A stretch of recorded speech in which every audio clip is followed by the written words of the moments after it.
I spent thousands of dollars to treat my family to a beautiful vacation, and they told me to sleep in the rental car. That was the last mistake they ever made with me. So, let me set the scene for you. I'm 24, and my family, well, on the surface, we were what you'd call functional. No screaming matches, no throwing plates across the room.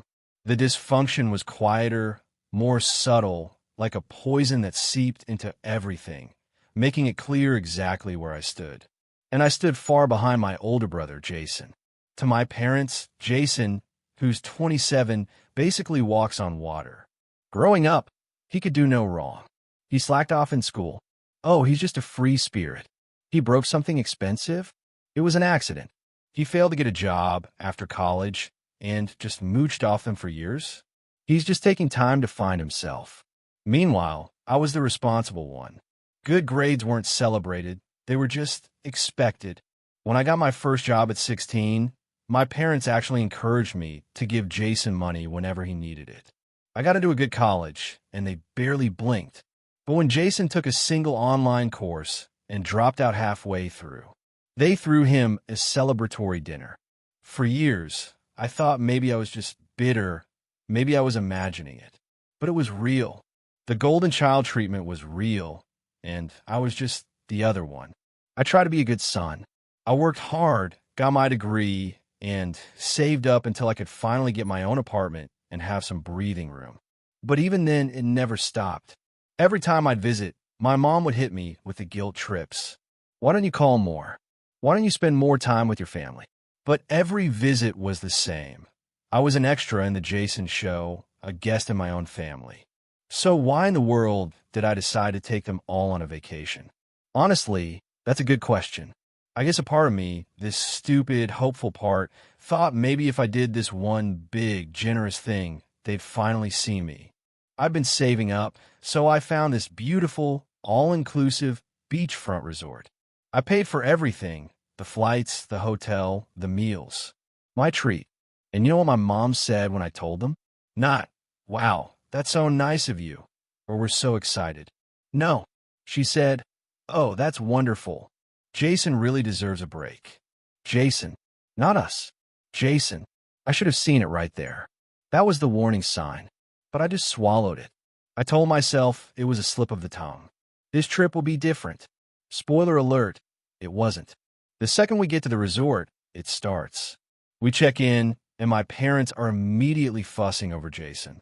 "Oh, Jason, let's make sure you get a nice room. Do you like this one? We can ask for a better one." I just stood there, this bad feeling creeping into my gut. Fine, let him pick first. I didn't care. Of course, Jason picks the biggest suite available, the one with the best view. Again, I let it slide. Whatever.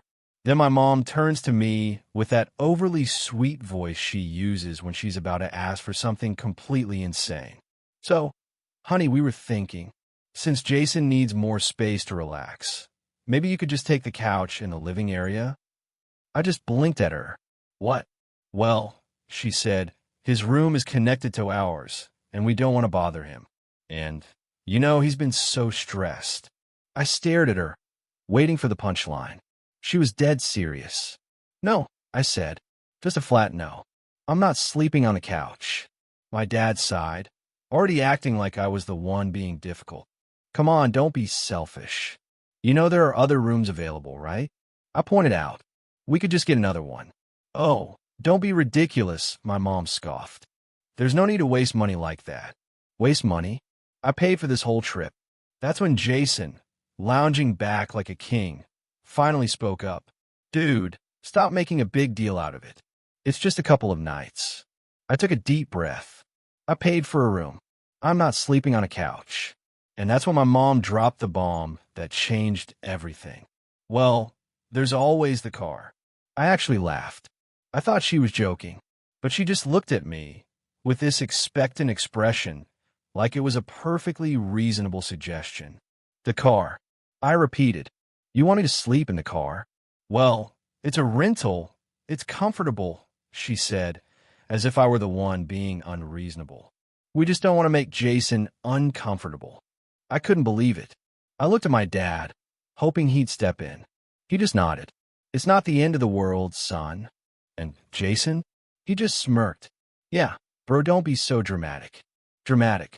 That's when something inside me just snapped. It wasn't hot, explosive anger. It was cold. It was clarity. A sudden, overwhelming realization that this was never going to change. No matter what I did, I would always be second class in my own family. And I was done. I took a slow breath, forced my face into this calm, neutral mask, and said, "All right, you know what? You're right." My mom's face lit up with that sickeningly sweet smile she uses when she thinks she's won. "Oh, honey, it's just for a few nights." No, I get it. I cut her off. Jason needs his space.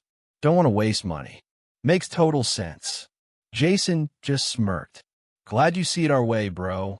I smiled back, a real smile, the kind that should have set off alarm bells. "Yeah," I said. "I'll handle it." Then I grabbed my bag and walked out. But I didn't go to the car. I went straight to the front desk. The lobby was quiet. A polite receptionist looked up. "Good evening, sir. How can I help you?" I leaned on the counter, still smiling. "I'd like to make a reservation." She blinked.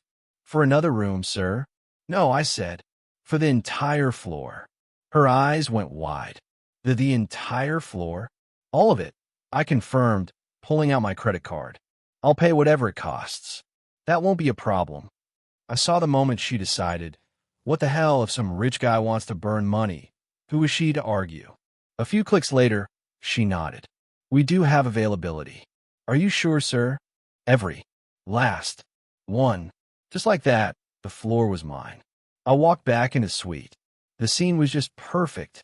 Jason was sprawled out on the couch, watching TV, looking so pleased with himself. My mom glanced up. "Did you get settled in the car, honey?" I smiled. "Oh, actually," I pulled out one of the new key cards and twirled it. "Turns out I won't have to." Jason frowned. "What?"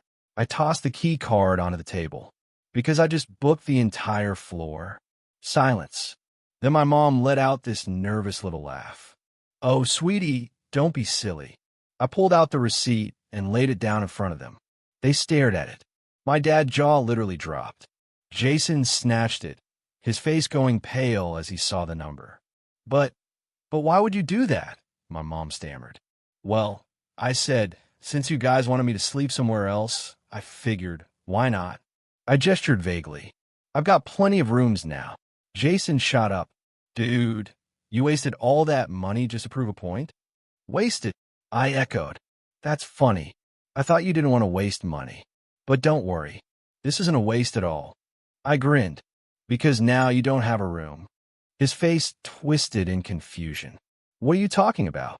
"See," I said, leaning against the doorframe. "I booked all the rooms. And since I paid for this suite, that means it's mine."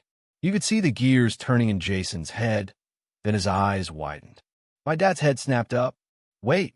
Now, this isn't funny," my mom said, her voice sharp. "Stop playing games." "Oh, I'm not playing," I said, my smile never wavering. "I'm just following your logic. You told me I needed to give up my space. So I did. Now it's your turn." Just then, a knock came at the door. It was the hotel manager. "Is there a problem here?" I turned to him, still grinning. "Not at all. There's been a bit of a mix-up. I originally booked this suite for all of us, but my family decided they didn't want me here. So I went ahead and booked the entire floor." I turned back to them, watching the horror dawn on their faces. "That means every room, including this one, is now under my name." Jason's face turned beet red. "This is stupid. You can't just kick us out." I raised an eyebrow. "Oh, but I can. I believe hotel policy states that only the person who booked the room decides who stays in it. Is that correct?" I asked the manager. He gave a curt nod. "That's correct, sir." My mom's fake pleasantness finally cracked. "You're not actually going to do this?" "We're family." "Funny," I said. "That's exactly what I was thinking when you told me to go sleep in the car." Her face went stiff. She had no answer. Jason exploded. "This is insane. Where are we supposed to go?" I shrugged. "I hear the car is available." My mom let out a dramatic gasp. My dad finally stood up, his face tight with anger. Fine, he snapped, pulling out his phone. We'll just get another room. He scrolled for a moment. Then his face went pale. He tapped the screen again and again. I smirked. Something wrong. Jason ripped the phone from his hand, looked at the screen, and his face twisted with rage. There's nothing left, he hissed, whipping his head toward me. You booked every single room. I gave him a slow nod. Correct. My mom shrieked in frustration. Jason stormed toward me, but the manager stepped between us. Sir, I'm going to have to ask you to leave. Immediately, my dad grabbed my mom's arm. Come on, he said through gritted teeth, and dragged her toward the door. Jason shot me one last look, pure venom, before following. And just like that, they were gone. I stood there for a moment, listening to the muffled, furious sounds outside the door.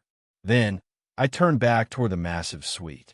The city lights glittered outside the floor-to-ceiling windows. I walked over, stretched my arms wide, and let out a long, slow breath. For the first time in my entire life, I chose myself, and it felt incredible.